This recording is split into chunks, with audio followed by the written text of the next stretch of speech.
Hi hello నమస్తే welcome to social post. నేను మీ anchor పప్పు. ఈ రోజు మనతోని స్పెషల్ గెస్ట్ ఉన్నారండి. ఆ గెస్ట్ ఎవరు కాదు, ప్రముఖ రాజకీయ జ్యోతిష్య పండితుడు ఆచార్య రాఘవేంద్ర గారు మనతోని ఉన్నారు. ఆయన తను చేసిన ఏదైతే రీసెర్చ్ ఉందో అది కొంచెం నెరవేరుతుంది అని అనొచ్చు. ఎందుకంటే ఎంతగానో రీసెర్చ్ ఎలా చేశారు, పాలిటిక్స్ మీద రాజకీయాల మీద ఎవరు గెలుస్తారన్న రీసెర్చ్ చాలా బాగా చెప్పడం జరిగింది మన ముందు ఇంటర్వ్యూలో. అండ్ ఇప్పుడు తనని అడుగుదాం, ఎందుకంటే తను చెప్పిన ఏదైతే అంశాలు ఉన్నాయో అవన్నీ నెరవేరబోతున్నాయి మరి కాసేపట్లో. ఆ విషయం పైన ఆచార్య గారిని అడిగి తెలుసుకునే ప్రయత్నిద్దాం. ఆంధ్ర ఎన్నికల ఫలితాల్లో ఆచార్య రాఘవేంద్ర గారి జోషం ఫలించి వేణుస్వామి జోషం ఫెయిల్ అవ్వడానికి గల ముఖ్య కారణం ఏంటి?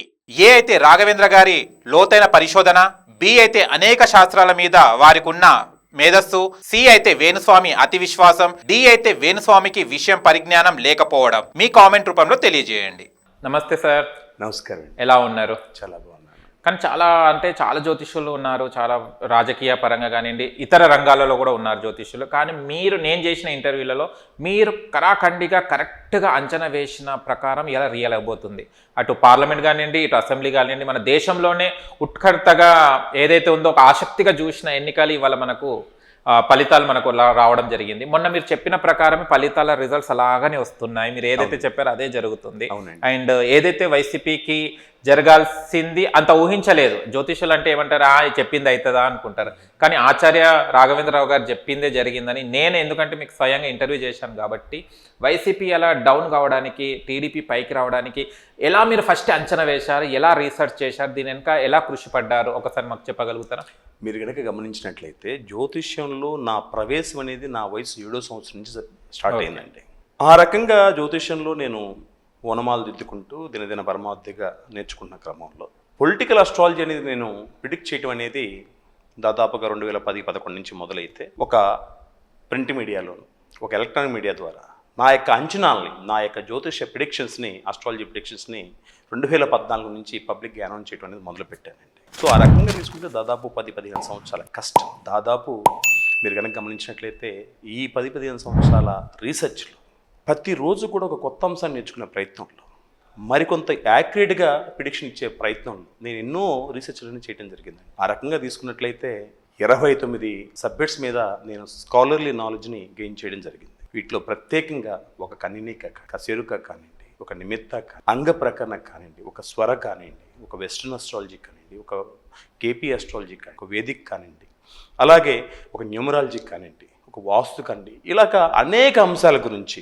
నేను పరిశోధన చేస్తూ ఉన్నాను. ఈ క్రమంలో ఎప్పుడన్నా మనం ప్రిడిక్షన్ చేసేటప్పుడు పొరపాటున ఏదైనా ఎర్రర్ వస్తే ఆ ఎర్రర్ ఎందుకు వచ్చిందని చెప్పి దాని గురించి రోజుల తరబడి నేను దాన్ని కరెక్ట్ చేసుకునే ప్రయత్నంలో చాలా పరిశ్రమిస్తూ ఉండేవాడిని. ఆ క్రమంలో దేశంలోనే ఎంతో ప్రతిష్టాత్మకంగా జరిగినటువంటి, ఎంతో ఆసక్తి గొలిపే విధంగా జరిగినటువంటి ఆంధ్ర అసెంబ్లీ పార్లమెంట్ ఎన్నికల గురించి ఈ మధ్యనే మనము ఇంటర్వ్యూ చేసుకున్నాము. ఆ ఇంటర్వ్యూలో ఆంధ్రాలో జరుగుతున్నటువంటి అసెంబ్లీ పార్లమెంటు మరియు అసెంబ్లీ ఎన్నికల గురించి నాదైనటువంటి జ్యోతిషపరమైనటువంటి ప్రిడిక్షన్స్ ఇచ్చే ప్రయత్నం చేశాను. అలాగే తెలంగాణలో జరిగినటువంటి పార్లమెంట్ ఎన్నికల గురించి కూడా నేను ప్రిడిక్షన్ చేశాను. ఈ రోజు కనుక గమనించినట్లయితే ఆ రోజు నేను ఏదైతే ప్రిడిక్ట్ చేశాను అవన్నీ కూడా మరికొద్ది గంటల్లో అక్షర సత్యాలుగా మారుతున్నటువంటి సందర్భం. అఫ్కోర్స్ ఆ రోజు నేను చెప్పిన విధంగానే వారు వన్ సైడే ఉంటుంది, అది కూటమి వైపే ఉంటుంది అని చెప్పి నేను ఆంధ్ర గురించి ప్రిడిక్షన్ చేసే సందర్భంగా మనం చర్చించుకున్నాం. ఈ రోజు మనం గమనించినట్లయితే మరికొద్ది గంటల్లో కంప్లీట్ ప్రిడిక్షన్స్ అనేవి రాబోతున్నాయి. ఇప్పటికే విజయం ఎవరిదని దాదాపుగా తేలిపోయింది. ఇక్కడ మీరు గమనించినట్లయితే జ్యోతిషం అనేది మరోసారి తన యొక్క ఉనికిని చాటుకుందని చెప్పుకోవచ్చు. మన సనాతన ధర్మం యొక్క గొప్పతనం ఏందనేది మరోసారి నిరూపితమైందని చెప్పు. అలాగే ఆచార్య రాఘవేంద్ర చేసిన పరిశోధన సారాంశం ఏదైతే ఉందో అది కూడా 100% పాళ్ళు మరోసారి వాస్తవాలుగా రూపుదిద్దుకోవడం అనేది ఈరోజు ప్రజలందరూ కూడా గమనిస్తూ. ఆ రకంగా తీసుకున్నట్లయితే ఆంధ్ర రాష్ట్రం గురించి మనం చెప్పినటువంటి అసెంబ్లీ పార్లమెంట్ ఎన్నికల ఫలితాలు కానివ్వండి, తెలంగాణలో మనం చెప్పినటువంటి పార్లమెంట్ ఎన్నికల ఫలితాలు కానివ్వండి, అలాగే దేశంలో ఎన్డీఏ కూటమి గురించి మనం చెప్పిన ఫలితాలు కానీ దాదాపుగా సత్యాలుగా, వాస్తవాలుగా మారుతున్నటువంటి క్రమంలో చాలా ఆనందంగా ఉందండి. ఈ ఆనందము, ఈ విజయము సంతోషంతో పాటు మరికొంత బాధ్యత కూడా పెంచుతుంది. నెక్స్ట్ మనం చేయబోయే ప్రిడిక్షన్స్ కానివ్వండి, భవిష్యత్తులో మనం చేయబోయేటువంటి పరిశోధనల విషయంలో కానివ్వండి, మనం ఎంత బాధ్యతగా ఉండాలి, అలాగే ఎంత లోతైన పరిశీలన చేయాలనేది మరోసారి నాకు గుర్తు చేస్తున్నాయిగా చెప్పుకోవచ్చు. కానీ ఇలా కూటమి ద్వారా మన సిబిఎన్ గారు సీఎం కావడం జరగబోతుంది, మరి కాసేపట్లో ప్రకటించడం జరుగుతుంది. కానీ ఈ పదవి అనేది అతనికి శాశ్వతంగా ఉంటుందా 5 years వరకు, లేకుంటే మధ్యలో ఏమైనా అంతరాయం కలిగేసి ఏదన్నా మళ్ళీ ఏమైనా మార్పులు ఏమైనా జరిగేది ఏమైనా ఉందా? కూటమి బలంగా ఉంది. ఓకే. మీరు గమనించినట్లే రిజల్ట్ అనేది ఆల్మోస్ట్ ఇప్పటికే తేటతలం అవుతుంది. అలాగే మరి కొద్ది గంటల కంప్లీట్ రిజల్ట్స్ అనేది రాబోతున్నాయి. మీరు కనుక గమనించినట్లయితే ఇంత గొప్ప మెజారిటీ వచ్చినప్పుడు టెగ్నూరు పాలు గవర్నమెంట్ అనేది సుభిక్షంగా సుస్థిరంగా 5 ఏళ్ల పాటు సాగుతుంది. దాంట్లో ఏమాత్రం ఆసక్తి అనేది లేదు. అయితే ఇప్పుడు పీఠం మీద సిబిఎన్ గారు కూర్చోబోతున్నారా, లేకుంటే నారా లోకేష్ గారు కూర్చోబోతున్నారా? దాన్ని చాలా మంది చర్చ చేస్తున్నారు. దీనికి ఏమంటారు? దాని గురించి మనం ఇంకా స్టడీ చేయలేదు.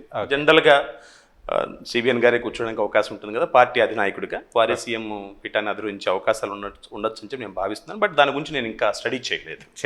బట్ నేను స్టడీ చేసింది ఏంటంటే ఆంధ్ర రాష్ట్ర ఎన్నికల్లో ఏ పార్టీ గెలుస్తుంది, ఎన్ని సీట్లు వస్తాయి అనేది నేను చెప్పే ప్రయత్నం చేశాను. దేశ చరిత్రలోనే ఎన్నడూ లేని విధంగా మీరు కనుక గమనించినట్లయితే తెలుగు రాష్ట్రాల్లో పొలిటికల్ ఆస్ట్రాలజీ ప్రిడిక్షన్ ఇవ్వటం మొదలుపెట్టిన వాళ్ళలో నేను మొదటి వాడిని. ఆ తర్వాత రకరకాల పండితులు వారి యొక్క పరిశోధన సారాంశాన్ని కానీ వారి యొక్క ప్రిడిక్షన్స్ కానీ ఇచ్చే ప్రయత్నం 2018-19 నుంచి వాళ్ళు ప్రయత్నం చేశారు. ఈ రోజును గమనించినట్లయితే దేశంలోనే ఏ పండితుడు చేయనటువంటి సాహసాన్ని ఆచార్య రాఘవేంద్రనే చేశారండి. మీరు గమనించినట్లయితే ఎవరైనా సరే, ఏ పండితులైనా సరే, ఒక రాష్ట్రంలో జరిగినటువంటి అసెంబ్లీ పార్లమెంట్ ఎన్నికల్లో ఏ పార్టీ గెలవడానికి అవకాశం ఉంది, అలాగే సుమారుగా ఎన్ని సీట్లు రావడానికి అవకాశం ఉంది అనేది ప్రిడిక్ట్ చేసే ప్రయత్నం చేస్తారండి. ఇక్కడ కనుక గమనించినట్లయితే మనము ఆచార్య రాఘవేంద్ర ఏం చేశారంటే చాలా ఇన్నోవేటివ్గా ఆంధ్ర తెలంగాణ నేషనల్గా జరుగుతున్నటువంటి ఈ పార్లమెంట్ అసెంబ్లీ ఎన్నికల గురించి గరిష్టంగా 268 ప్రిడిక్షన్స్ అనేది ఇవ్వడం జరిగింది. దాంట్లో భాగంగా ఆంధ్ర రాష్ట్రంలో ఎంతమంది మంత్రులు గెలుస్తున్నారు, ఎంతమంది మంత్రులు ఓడిపోతున్నారని చెప్పే క్రమంలో 25 మంది సిట్టింగ్ మినిస్టర్స్ ఓడిపోతున్నారని చెప్పాము. ఈరోజు మనం చెప్పిన ప్రిడిక్షన్స్ ఏ విధంగా వాస్తవాలకు రూపుదిద్దుకుంటుందో మీరు అందరూ కూడా గమనించే ఉన్నారు. అలాగనే కూటమి వైపు ఏ పార్టీలు గెలుస్తారు, అలాగే ఏ పార్టీ నుంచి ఎవరు గెలిచే అవకాశం ఉంది, ఏ స్థానాల్లో మీరు గమనించిన 200 కాన్స్టిట్యున్సీస్ అంటే 175 అసెంబ్లీ కాన్స్టిట్యున్సీస్ కానివ్వండి, 25 పార్లమెంట్ కాన్స్టిట్యున్సీస్ గురించి కానీ ప్రతి ఇండివిజువల్ కాన్స్టిట్యున్సీ గురించి కూడా మనం వివిధ మార్గాల ద్వారా చెప్పే ప్రయత్నం అనేది చేసామండి. అదందరూ కూడా మీరు గమనించే ఉంటారు. ముఖ్యంగా నేను నక్షత్ర సూత్ర అనే ఒక ఛానల్ ద్వారా వీటన్నిటి గురించి కూడా, అంటే ప్రతి జిల్లాలో ఆంధ్రప్రదేశ్లో ఉన్న 13 ఉమ్మడి జిల్లాలకు సంబంధించినటువంటి 175 అసెంబ్లీ కాన్స్టిట్యున్సీస్ అలాగే 25 పార్లమెంట్ కాన్స్టిట్యున్సీస్ గురించి చాలా విపులంగా ఆ నక్షత్ర సూత్ర అనే ఛానల్లో నేను డీటెయిల్గా అనాలిసిస్ చేయడం జరిగిందండి. అంతేకాకుండా మీ ద్వారా కూడా మనకు దొరికిన తక్కువ సమయంలో దాని గురించి క్లుప్తంగా మన ప్రేక్షకులతో పంచుకునే ప్రయత్నం కూడా మనం చేసాం. ఈ రోజు కనుక గమనించినట్లయితే ఆ రోజు నేను చేసినటువంటి 268 ప్రిడిక్షన్స్ ఏవైతే ఉన్నాయో ఈరోజు వాస్తవాలకు రూపుదిద్దుకున్నటువంటి పరిస్థితి.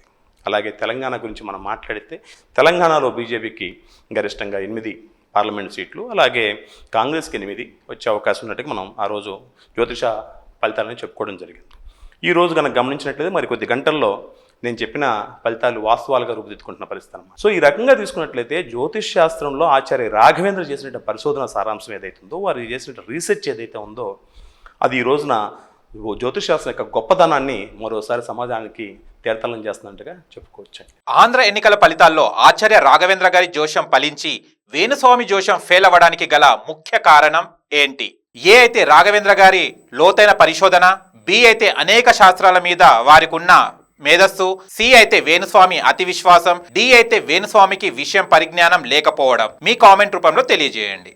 కానీ ఏదైతే ఉన్నారో ఆచార్య రాఘవేంద్ర కన్నా పాపులర్గా ఉన్న వేణుస్వామి గారు చెప్పడం జరిగింది, గతంలో ఏదైతే మొన్న ఎలక్షన్స్ తర్వాత కూడా చెప్పడం జరిగింది జగన్ గారు గెలుస్తారని. ఇవాళ తను చేతులెత్తి దండం పెట్టి నన్ను క్షమించండి, నేను తప్పు చెప్పానని చెప్పడం జరుగుతుంది.